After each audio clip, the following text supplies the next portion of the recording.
میرے آقا کا فرمان ہے حضور سرور کونین صلی اللہ تعالی علیہ وسلم کا، جو فجر کی نماز کے بعد، کس کی نماز کے بعد؟ جب فجر کی نماز کے بعد سورۃ یاسین پڑھتا ہے، اللہ پاک جل شانہ فرماتے ہیں کہ جا آج کے سارا دن کی کاموں کی کفایت، تیرے سارے کاموں کی کفایت میرے ذمہ ہے۔ کتنی دفعہ پڑھتا ہے؟ ایک بار۔ جو فجر کی نماز کے بعد سورۃ یاسین پڑھتا ہے تو اللہ پاک فرماتے ہیں جا آج سارا دن کے کاموں کی کفایت میرے ذمہ ہے، یعنی سارے تیرے کام میرے ذمہ ہیں، میرے ذمہ ہیں۔ میں ایک عمل بتایا کرتا ہوں کہ جب آپ کسی نئے گھر میں جائیں 81 بار سورۃ یاسین مل کے پڑھ لیں۔ نئے گھر میں جائیں، اپنے گھر میں رہتے ہوئے تسبیح خانہ نیا گھر ہے، وہ گھر بھی عارضی ہے، بھی عارضی، کیا خیال ہے؟ اور یہاں اگر سورۃ یاسین 81 دفعہ پڑھ لیں، وہاں کی ساری برکات نصیب ہوتی ہیں۔ یہ جو 81 کا عدد ہے یہ اوتاد کا ہے۔ قرآن کی کون سی آیت ہے اوتاد کے ساتھ؟ والجبال اوتادا۔ اوتاد عربی زبان میں میخوں کو کہتے ہیں، ہم نے پہاڑوں کو میخیں بنا دی ہیں، اوتاد۔ جو بندہ 81 دفعہ سورۃ یاسین جو مجمع مل کے پڑھ لے، 81 اوتاد، اوتاد کہ پہاڑوں کو ہم نے میخیں بنا دیا، جس کی وجہ سے زمین کھڑی ہے، جس کی وجہ سے۔ اسی طرح نظام عالم جو کھڑا ہے اوتادوں کی وجہ سے ہے۔ اوتادوں کے اوپر پھر درجات ہیں بہت زیادہ، قطب ہے، قطب عالم ہے، پھر ابدال ہیں، پھر غوث ہے۔ یہ نظام ہے، روحانیت کے حکمران ہیں، یہ روحانیت کے عہدے ہیں۔ جو مجمع مل کے فجر کی نماز کے بعد 81 دفعہ سورۃ یاسین پڑھے، آپ تو 81 سے زیادہ پڑھ چکے ہیں، سوچیں کئی 81 پڑھ چکے ہیں، بہت بڑا مجمع ہے ماشاءاللہ۔ 81 دفعہ سورۃ یاسین مجمع مل کے پڑھے اور مخلصین کا مجمع ہو، یہ شک ہے کہ مخلصین ہیں یا نہیں ہیں۔ مثلاً آپ جائیں اور آپ جا کے کہیں سے بندے اکٹھے کر کے لائیں اور انہیں لاکھ مخلص ہونے کا 1 گھنٹے کا گھوٹا لگائیں اور ان سے بات کریں، پھر بھی شک ہے مخلصین ہیں یا نہیں ہیں۔ اور یہاں الحمدللہ آپ سارے مخلصین بیٹھے ہیں، کہیں الحمدللہ۔ اللہ کے لیے آنے والا مخلص ہے، اللہ کے لیے رہنے والا مخلص ہے، اللہ کے لیے بیٹھنے والا مخلص ہے۔ جب مخلص ہوں اور 81 دفعہ سورۃ یاسین پڑھیں تو فرمایا اللہ جل شانہ اس کی جگہ کے لیے ایک لفظ ہے، رب ادخلنی مدخل صدق واخرجنی مخرج صدق واجعلنی من لدنک سلطانا نصیرا۔ اس کا مفہوم یہ ہے، آیت کا ترجمہ اب میں مفہوم بیان کر رہا ہوں۔ اے میرا مولا، میرا یہاں آنا، ادخلنی مدخل صدق واخرجنی مخرج صدق، میرا رہنا، میرا جانا، میرا آنا، میرا بیٹھنا، اے سخی آقا اس کو ایسے بنا دے جیسے تیری بارگاہ میں کوئی بادشاہ ہوتا ہے، کوئی سلطان ہوتا ہے اور کوئی بڑا ہوتا ہے، اور تو اس کے لیے کیا مسندیں بچھائے گا اپنے خزانے غیب میں، جو تیرے خزانے میں بادشاہ جنت کا ہر جنتی بادشاہ ہوگا، ہر جنتی بادشاہ ہوگا۔ اس کے لیے قالین ہوں گے، اس کے لیے نعمتیں ہوں گی، اس کے لیے انعامات ہوں گے اور اس کے لیے حیرت انگیز برکتیں ہوں گی۔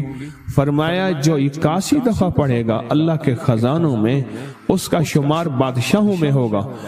جو 81 دفعہ سورۃ یاسین پڑھتا ہے اس کی چاہت سے ملتا ہے، ضروری نہیں وہ کہے۔ اس کو گہرائی سے سوچیں، اس کو پھر سوچ کے سوچیں۔ جو 81 دفعہ سورۃ یاسین پڑھتا ہے اس کی کس سے ملتا ہے؟ چاہت سے ملتا ہے۔ وہ جو چاہتا ہے اللہ دے دیتا ہے۔ فجر کی نماز کے بعد 81 دفعہ سورۃ یاسین پڑھنے سے اللہ اس کی چاہت کے مطابق دے دیتا ہے۔ حضرت گیسو دراز بندہ نواز ایک بزرگ گزرے ہیں، بہت بڑے اللہ والے تھے، ان کی زلفیں تھیں گیسو دراز۔ ان کا معمول تھا کہ ان کی خانقاہ میں روزانہ 81 دفعہ سورۃ یاسین پڑھی جاتی تھی اور پھر دعا مانگی جاتی تھی۔ جتنے افراد ہوتے تھے 81 ہوتے تھے، تھوڑے ہوتے تھے، آپس میں تقسیم کر کے فجر کے بعد سورۃ یاسین پڑھتے تھے اور پڑھنے کے بعد پھر دعا مانگتے تھے اور ایک بات اللہ سے کہتے تھے کہ اللہ، یا اللہ ان پڑھنے والوں اور ان پڑھنے والی کی 81 نسلوں کو اے اللہ نہ محتاج بنانا، نہ فقیر بنانا، نہ منگتا بنانا اور نہ اپاہج بنانا۔ اللہ کے اس ولی کی یہ دعا ہوتی تھی، اور سورۃ یاسین کتنے دفعہ پڑھی جاتی تھی؟ 81 دفعہ سورۃ یاسین پڑھ کے دعا مانگتے تھے۔ اور قدرت کا نظام دیکھیں، تاریخ بتاتی ہے کہ ان کے اس محفل میں بیٹھنے والے جتنے بھی تھے، جنہوں نے دل کی گہرائیوں سے سچے جذبے سے، یہ نہیں ہے کہ فجر پڑھ کے سو گئے یا فجر سے پہلے ہی سو گئے، سچے جذبے سے جنہوں نے پڑھا، اللہ پاک نے ان کی نسلوں میں رزق، وسعت، دولت، ایمان، عافیت، بیٹے، نعمتیں، خیریں اور برکتیں عطا کی۔ اللہ نے ان کی نسلوں میں وہ چیزیں عطا کی جنہوں نے فجر کی نماز کے بعد مل بیٹھ کر 81 بار سورۃ یاسین پڑھی۔ کیوں؟ 81 اوتاد ہیں کہ جو شخص یہ چاہتا ہے اللہ میری نسلوں کے لیے رزق کے دروازے کھلے رکھ، رزق کے روحانی اور رزق کے جسمانی، اللہ میری نسلوں کے لیے دنیا کی مہنگائیاں، حالات، کرائسس، ناکامیاں اور پتہ نہیں آگے مہنگائیوں کی صورتحال کیا ہوگی، لیکن اللہ مجھ سے اور میری نسلوں سے رزق نہ چھین، تو فرمایا اس شخص کو کہے کہ سورۃ فاتحہ پڑھ، اور سورۃ فاتحہ کو ایک بار پڑھ، اور جب پہنچ ایاک نعبد و ایاک نستعین، اس کو 40 منٹ ایسے وجدان، ایسے درد، ایسی کیفیت کہ کوئی دنیا کا کوئی فرد مجھے یاد نہ رہے سوائے اس کی ذات کریمی کے، اور اس کو دہرا دہرا دہرا دہرا، اس کو دہرا، اور کہا کہ میں نے وہ پڑھنا شروع کر دیا،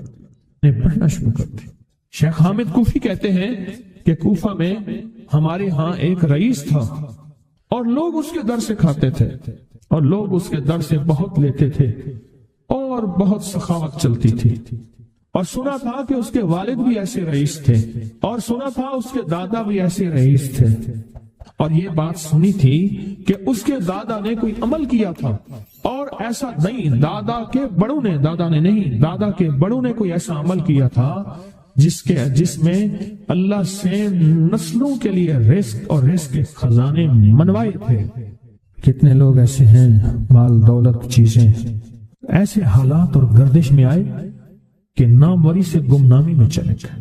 مجھے یاد ہے کہ میں ٹاؤن شپ میں ایک بندے سے ملا، یہ بات ہے آج سے کچھ 27-28 سال پہلے کم و بیش، ایسے چھوٹا سا کمرہ تھا اور مختصر سی 2-3 کرسیاں، ایک ٹوٹی سی میز، اور کہا کہ میں لاہور میں میرا سکہ چلتا تھا، میرا نام یہ ہے، نام مناسب نہیں، رازداری زندگی کا پہلا حصہ ہے، اور میرا نام یہ ہے، اور میرا اپنا ذاتی جہاز تھا، اور یہ مال تھا، اور یہ چیز تھا، اور آج میرا حال یہ ہے کہ اگر میں دوائی لوں گا تو یہ بندہ پیسے دے گا جو ساتھ کھڑا تھا، میرے پاس دوا کے پیسے نہیں ہیں۔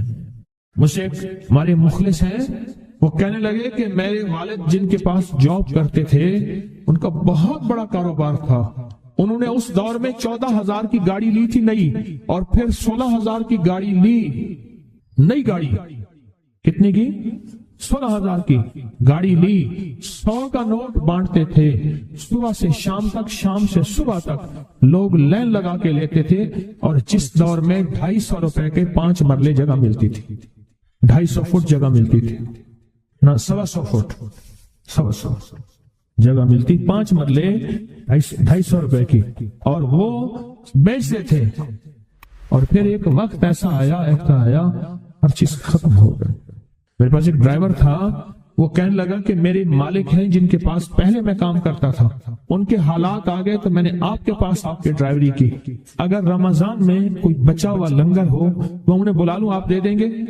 تو ہم رمضان میں مجمع آتا تو کوشش کی جاتی ہے کہ ان کو کھانا تازہ کھلایا جائے، تو میں نے کہا ٹھیک ہے، کہا کہ کچھ پیسے بھی ہو جائیں۔ کون ہے؟ کہا کہ فلاں لاہور کا، نہیں جانتے آپ؟ ہاں جانتا ہوں، اتنی بڑی سوسائٹی ہے، بڑی مالداروں کی۔ کہا یہ 28 مربع جگہ انہی کی تھی، اور آج سے 40 سال پہلے انہوں نے یہ جگہ بیچی تھی، اور اتنے کروڑوں میں اتنے میں بیچی تھی، اب وہ ایک چھوٹے سے مکان میں رہتے ہیں، سب کچھ ختم ہو گیا ہے، سب کچھ ختم ہو گیا ہے، اور ان کے گھر کھانا نہیں ہوتا، اور آپ اگر کھانا دیں گے تو ان کے گھر میں 2-3 وقت اچھا گزر جائے گا۔ میں اپنی نسلوں کے لیے تمنگری منوا لے، اپنی نسلوں کے لیے رزق منوا لے، اپنی نسلوں کے لیے وسعت منوا لے۔ تو کہے کہ مال بہت ہے اور نسلوں کے کام آئے گا، مال رکھنا جائز ہے، حلال جائز ہے، لیکن یہ شرط نہیں ہے کہ وہ رہے گا یا نہیں رہے گا۔ یہ میری ساتھ چوک ہے، یہاں کرتبہ چوک، یہاں 2 پلازے مجھے ایک بندے نے بتائے، اب اس کے نہیں ہیں، کہا یہ اور یہ اس بندے کا ہے، فلاں نام کے بندے کا، اور اس کا آج کچھ نہیں رہا۔ اب وہ جس کسائی سے گلبرگ میں ہے، یہاں لاہور میں، جس سے بہت منو گوشت آتا تھا اور بڑے بڑے رئیس دعوتیں پکتی تھی، چپ کر کے جاتا ہے اور وہ کچھ پیسے اس کی مٹھی میں ڈال دیتے ہیں اور وہ اس سے زندگی کا گزر بسر ہوتا ہے۔ میں یہاں لاہور میں فیروز پور روڈ پہ ایک جگہ گیا تو انہوں نے وہ جگہ پہ کھڑے ہو کے دکھایا، وہ سامنے جو بنگلہ ہے، میں نے کہا وہ تو محل ہے، کہہ رہے یہ اس بندے کا ہے، اب ایک کمرہ اس کو ہم نے دیا ہوا ہے اور وہ بنگلہ وہ محل، وہاں وہ کھڑکی اس طرف کی بند رکھتا ہے کہ میری نظر اس پہ نہ پڑے، وہ سب کچھ اس سے چھن گیا ہے۔ سنیں، یاد رکھیں، جو اللہ کے خزانوں سے ملتا ہے وہ تیری جیب سے جا نہیں سکتا، وہ دنیا کی جیبوں اور مالوں سے جو ملتا ہے وہ تیری جیب میں رہ نہیں سکتا۔ یہ جو عمل ہے نا، نسلوں کے لیے رزق منوانا، برکت منوانا، نسلوں کے لیے رزق منوانا، نسلوں کے لیے برکت منوانا، یہ جو عمل ہے، بس اب میں نے آپ کو عرض کیا نا کہ آپ پوچھیں کتنے دن کریں گے، میں نے کہا دل خود بولے گا، من خود بولے گا، اندر خود بولے گا۔ میں نے آپ کو کچھ واقعات سنائے ہیں، بڑی بڑی ہستیوں کے واقعات، بڑی بڑی ہستیوں کے واقعات۔ یہ اس میں سعودی عرب مکہ مکرمہ میں ایک جگہ ہے، اس کا نام خالدیہ ہے سوسائٹی، میں وہاں ایک عرب سے ملا، شیخ ابو ترکی اسے کہتے تھے، تو اردو عربی تو مجھے آتی نہیں، بس تھوڑی بہت ایسے شدھ بدھ ہے، تو وہ تھوڑی ہی دیر میں کہتے تھے، ایسے اٹھتے تھے نا، کہتے تھے اللہم ایاک نعبد و ایاک نستعین۔ میری ان سے چند ملاقاتیں ہیں، بوڑھے تھے، بابے تھے، کہ ان کے بڑے آئے تھے، اصل میں خلافت عثمانیہ تھی تو ان کے بڑے ترکیہ سے آئے تھے، تو پھر مکے میں رہتے تو وہیں کے ہو گئے۔ ان کا جو خادم تھا وہ اردو بولنے والا تھا اور انڈیا کا تھا، اس سے میرا تعلق تھا، تو میں نے اس سے پوچھا، میں نے کہا تیرا جو ہے یہ بابا یہ کیوں پڑھتا ہے؟ یہ پتہ نہیں، میں پوچھ کیوں پڑھتا ہے؟ اس نے کہا جلالی بابا ہے، تو کہے گا مجھ سے، میں نے کہا میرا کہے، اچھا وہ میرے اشارے دیکھ رہا تھا، تو اس نے عربی سے پوچھا کیا کہتا ہے؟ اس نے ڈرتے ڈرتے کہا کہ جی آپ یہ کیوں پڑھتے ہیں؟ تو بڑا خوش ہو گیا، کہنے لگا پہلا بندہ ہے جس نے مجھ سے پوچھا، آج تو کسی نے پوچھا نہیں، پہلا بندہ ہے جس نے مجھے یہ پوچھا ہے۔ کہا جب ہم چھوٹے تھے ہمارے پاس بہت غربت تھی اور تنگ دستی تھی، تو میرے والد ہمیں بٹھا لیتے تھے اور ہم سورۃ فاتحہ پڑھتے تھے، اور جب پہنچتے تھے نا ایاک نعبد و ایاک نستعین پر، تو پھر اس کو میرے والد کہتے تھے دہراؤ، بہت زیادہ پڑھو، بہت زیادہ پڑھو، بہت زیادہ پڑھو، بہت زیادہ پڑھو۔ کام پڑھتے تھے، بہت زیادہ پڑھتے تھے، بہت زیادہ پڑھتے تھے، اور کہا میرے والد پھر دعا کرتے تھے اور ہم آمین کہتے تھے، اور میرے والد کہتے تھے چلو مبارک ہو، ہمیں جو ہے اللہ پاک وہ فلاں چیزیں، وہ حلاوے، وہ چیزیں کھلائیں گے۔ کہہ رہے ابے کو دیکھتے تھے، ابا جی ہمارے پاس تو پیٹ بھر کے روٹی نہیں ہے، آپ کہتے ہیں اللہ وہ کھلائے گا، وہ کھلائے گا، اور ابا ایسے خوش ہو جاتا تھا۔ کیوں؟ ابے کو یقین تھا کہ سورۃ فاتحہ اس کریم نے قبول کر لی اور میرا کام ہو گیا۔ وَمَن يَتَوَكَّلْ عَلَى اللَّهِ، ہاں میرے بندے میری ذات پہ بھروسہ کر کے دیکھ، میرے قریب آ کے دیکھ، مجھ سے دوستی لگا کے دیکھ تو صحیح، میں کر کے دکھاؤں گا۔ وہ طاقتور چیز ہے جو 7 نسلوں کو کھلاتی بھی ہے، پلاتی بھی ہے، سکون کی نیند سلاتی بھی ہے، اچھا لباس پہناتی بھی ہے، عزتوں کے تاج سر پہ رکھواتی بھی۔ نوری لقمہ اپنی زندگی کی ضرورت بنا لے، پھر کیا ہوگا؟ سورۃ فاتحہ کی آیات 7 ہیں، اللہ 7 آسمان اور 7 زمین کی جتنی بھی برکات ہیں، برکات من السماوات والارض، اللہ 7 آسمان اور 7 زمین کی ساری برکات اس کو عطا کر دے گا، اور لوگوں کو پتہ ہی نہیں ہوگا کہ یہ بندہ کتنا مالدار ہے، روحانیت کی طاقت اور روحانیت میں کتنا آگے ہے، کوئی پہچان بھی نہیں سکے گا۔ کہ روحانیت میں یہ بندہ کتنا آگے ہے اور کتنا آگے سے آگے بڑھ گیا ہے، کسی کو علم بھی نہیں ہوگا۔ نوری لقمہ اپنی زندگی کی مجبوری بنا لے اور نوری لقمہ اپنی زندگی کی ضرورت بنا لے، پھر دیکھیں کمالات۔ کیوں؟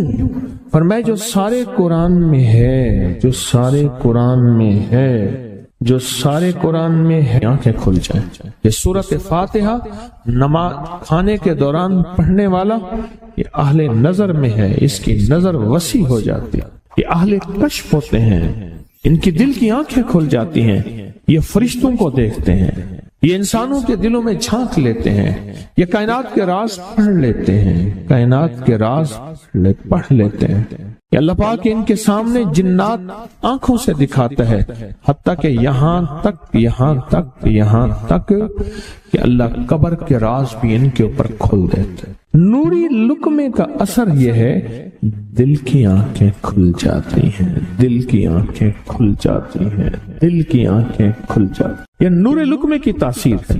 چہرے کی آنکھیں تو سب کے پاس ہیں، دل کی آنکھیں سب کے پاس نہیں، دل کی آنکھیں سب کے پاس نہیں، چہرے کی آنکھیں سب کے پاس ہیں، دل کی آنکھیں سب کے پاس نہیں۔ نوری لقمے کی یہ تاثیر ہے کہ دل کی آنکھیں کھل جاتی ہیں اور دل کی دنیا آباد اور دل کی دنیا شاد اور دل کا وہ بندہ بامراد بن جاتا ہے جو نوری لقمے اپنی زندگی میں شامل کرتا ہے۔ اور نوری لقمے سورۃ فاتحہ، اور کتنی بار؟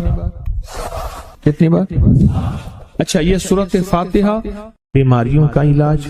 صحابہ کرام فرماتے ہم جا رہے تھے، کوئی ایک سردار تھا، اس کو بچھو نے کاٹ لیا اور اس کو چیخ رہا تھا بیچارہ، فرمایا سانپ کا کاٹا سوئے، بچھو کا کاٹا روئے۔ میرے پاس ایک سانپ کا کاٹا آیا تھا، غنودگی میں تھا، وہ بہت غنودگی میں سے سوتا تھا، اور میں نے کہا اس کو سونے نہ دے، خیال نہ کیا انہوں نے، ادھر سے ہٹا تو بندہ ختم ہو گیا، سانپ کا کاٹا تھا۔ ہمارے ایک والد صاحب رحمۃ اللہ علیہ کے تھے ملک عبد الرحمن ڈوڈی، وہ لائے تو کہنے لگے اس بچھو کے کاٹے کا علاج، صحابہ کرام نے 7 بار سورۃ فاتحہ پڑھ کے اس پہ دم کر اور وہ ٹھیک ہو گیا۔ اور میں جب سورۃ فاتحہ عرشوں سے زمین پہ آئی، نازل ہوئی، ایک گونج اٹھی، ایک آواز آئی، اور میں اللہ سے آج وہ چیز زمانے پہ زمین پہ نازل کی ہے جو اس سے پہلے کبھی آئی نہیں تھی اور جو اس کے بعد کبھی آئے گی، اس سے پہلے کبھی آئی نہیں تھی، اس کے بعد کبھی آئے گی۔ اور جب سورۃ فاتحہ نازل ہوئی، شیطان رویا، پیٹا، اپنا سر پہ راکھ ڈالی اور اتنا شور کیا کہ کاش کہ یہ سورۃ فاتحہ آئی ہے، اور اگر آئی ہے تو واپس چلی جائے، اگر واپس نہیں گئی تو کسی کی زبان پہ نہ جائے، یعنی کوئی اس کو پڑھ نہ سکے، اگر پڑھے تو اس کا یقین نہ ملے۔ یقین سے پڑھنے والے کی دنیا بھی، آخرت بھی، رزق بھی، عزت بھی، صحت بھی، تمنگری بھی، بادشاہت بھی، خوشیاں خوشحالیاں بھی یقین سے پڑھنے والے کو ملتی ہیں۔ اور اس لیے آج بھی شیطان سورۃ فاتحہ سے لرزتا ہے کہ سورۃ فاتحہ پڑھنے سے جنات اور شیاطین ایسے دور ہوتے ہیں، ایسے کہ میلوں دور چلے جاتے ہیں، اور اس بندے سے خوف زدہ ہوتے ہیں جو سورۃ فاتحہ پڑھتا ہے۔ کھانے کے دوران اس کی حکمت کیا ہے؟ انسان کھانے کے دوران مشغول ہوتا ہے، کھانے کی لذتوں میں کھویا ہوا ہوتا ہے، اور اگر بھوک بہت زیادہ ہو، بھوک بہت زیادہ ہو تو پھر تو ہوش نہیں ہوتا، پھر ہوش ہی نہیں ہوتا اگر بھوک بہت زیادہ ہو۔ اب اسی دوران جس طرح سنیں غور سے، بڑی میں عجیب بات بتا رہا ہوں، حضرت امام جعفر صادق سلام اللہ رضوان اللہ تعالی علیہ مجمعین اللہ کے ولی تھے، ولایت کے تاجدار تھے، سرداروں کے سردار تھے، اولیاء کے سردار تھے۔ میں بازار میں جاتے تھے، جا کے پھر واپس آ جاتے تھے، پھر جاتے کچھ نہیں خریدتے تھے۔ کسی نے پوچھا اب کیوں جاتے ہیں؟ فرمایا 2 وعدے لینے، کیا میں جا کے بازار میں ہر بندے کو سلام کرتا ہوں، وہ سلام کا جواب دیتے ہیں، اور کیا پتا کسی کے سلام کا جواب ایسا ہو جو اللہ کے ہاں مقبول بھی ہو محبوب بھی ہو۔ اور پھر فرمایا بازار میں جاتا ہوں اور جا کے بازار میں جاتا ہوں اور جا کے بازار کی دعا پڑھتا ہوں۔ فرمایا جو چوتھا کلمہ گھر میں پڑھے گا اس کو 10 نیکیاں ملیں گی، اور جو بازار میں پڑھے گا کتنی نیکیاں ملیں گی؟ 10 لاکھ نیکیاں ملیں گی۔ فرمایا میں 10 لاکھ نیکیاں کمانے کے لیے جاتا ہوں۔ آل رسول کی محبتیں، عبادتوں کا حرص دیکھیں، ہمیں مال کا حرص، انہیں اعمال کا حرص۔ وہی دعا، وہی چوتھا کلمہ گھر میں پڑھیں، 10 نیکی ہیں، بازار میں پڑھیں کیونکہ وہ ہر بندہ مشغول ہے، دنیا میں، مال میں، چیزوں میں، بھاؤ تاؤ میں لگا ہوا ہے، وہی بازار میں پڑھیں تو 10 لاکھ نیکیاں۔ اسی طرح کھانے کے دوران جب لذت ہے، کھانے کے دوران ذائقہ ہے، اور کھانے کے دوران لذت اور ذائقے میں اگر کوئی بندہ سورۃ فاتحہ پڑھ لے تو اللہ کہتا ہے تو ان لذتوں میں مجھے نہ بھولا، ان کھانے کی چیزوں میں مجھے نہ بھولا، ان ساری کیفیتوں میں مجھے نہ بھولا۔ اللہ خوش ہوتا ہے، اور پھر اللہ جل شانہ اسے 7 آسمان اور 7 زمین کی برکتیں حوالے کر دیتا ہے، اور جس کے پاس 7 آسمان 7 زمین کی برکتیں ہوں، یہ ساری عبادتیں کھانے کے دوران کوئی معنی نہیں رکھتی، پھر ایسی سمیٹ کے اللہ کائنات کو اسے دے دیتا ہے۔ نوری لقمے کی تلاش کریں، نوری لقمہ زندگی میں لے آئیں، بڑی خوشحال زندگی گزرے گی، بہت لاجواب زندگی گزرے گی۔ 7 دفعہ سورۃ فاتحہ سے قرضے اتر جاتے ہیں، 7 دفعہ سورۃ فاتحہ سے بیٹے مل جاتے ہیں، 7 دفعہ سورۃ فاتحہ سے نعمتیں، اور 7 دفعہ سورۃ فاتحہ وہ طاقتور چیز ہے جو 7 نسلوں کو کھلاتی بھی ہے، پلاتی بھی ہے، سکون کی نیند سلاتی بھی ہے، اچھا لباس پہناتی بھی ہے، عزتوں کے تاج سر پہ رکھواتی بھی ہے۔ کہیں انشاءاللہ۔ آپ سوچیں کون سا مشکل عمل، بہت زبردست عمل ہے، 1 منٹ کا کام ہے اور کام بن جاتا ہے۔ اور میں نے اس کی اجازت جتنی مشکل سے لی تھی نا، اس عمل کی بہت مشکل سے اجازت، اور جس دن لی تھی اسی دن فیصلہ کیا تھا انشاءاللہ اسے چھپاؤں گا نہیں، انسانیت مخلوق کو بتاؤں گا۔ اور یہ 7 دفعہ سورۃ فاتحہ جو دل کا مریض ہو مجھ جیسا اس کا بھی علاج ہے، جسمانی ہو یا روحانی۔ میں نے پچھلی دفعہ کہا نا کہ میں دل کا سخت مریض ہوں اور آج بھی ہوں، دعا کرو موت تک نہ رہوں، اور میں دل کا سخت روحانی مریض ہوں، جسمانی نہیں ہوں۔ میری پچھلی دفعہ کی وجہ سے پوری دنیا میں کوہرام مچا ہوا ہے کہ بابا گیا، جانا تو ہے، جانا تو لازم ہے۔ پچھلی دفعہ میں نے وہ کہہ دیا کہ میں دل کا سخت مریض ہوں، میرے لیے دعا کرو، وہ یہ مریض ہوں، روحانی مریض ہوں، روحانی مریض ہوں۔ تو یہ بیماری جو دل کی بیماری ہے نا، اس کا بھی علاج ہے، روحانی ہے یا جسمانی۔ جیسے میں دل کی روحانی بیماریوں کے بارے میں نے آپ کو کہا، میں سخت مریض ہوں دل کا، اللہ کرے اس کا مرض کا علاج ہو جائے۔ تو کھانا کھاتے ہوئے میرے دل کے لیے بھی آپ دعا کریں گے کہ اللہ بھی میرے دل کو ٹھیک کر دے، اللہ بھی ٹھیک کر دے۔ آپ مجھے بزرگ سمجھتے رہے اور اندر سے کام کھوکھلا ہو۔ یہ دل کی روحانی بیماریوں کا بھی علاج ہے، اور یہ جسم کی اور دل کی جسمانی بیماریوں کا بھی علاج ہے۔ یہ صحت مندی کا راز ہے، سورۃ فاتحہ ہے بابا، سورۃ فاتحہ، سورۃ فاتحہ۔ جو بندہ سورۃ فاتحہ پڑھتا ہے ایک بار، اللہ جل شانہ ان 7 آیات کی تاثیر اور طاقت اسے عطا فرماتے ہیں، اور 7 سمندروں میں جو غذا، رزق، طاقت اور قوت اللہ نے رکھی ہے اس کا حصہ اس بندے کو دیتے ہیں جو صرف ایک بار سورۃ فاتحہ پڑھتا ہے۔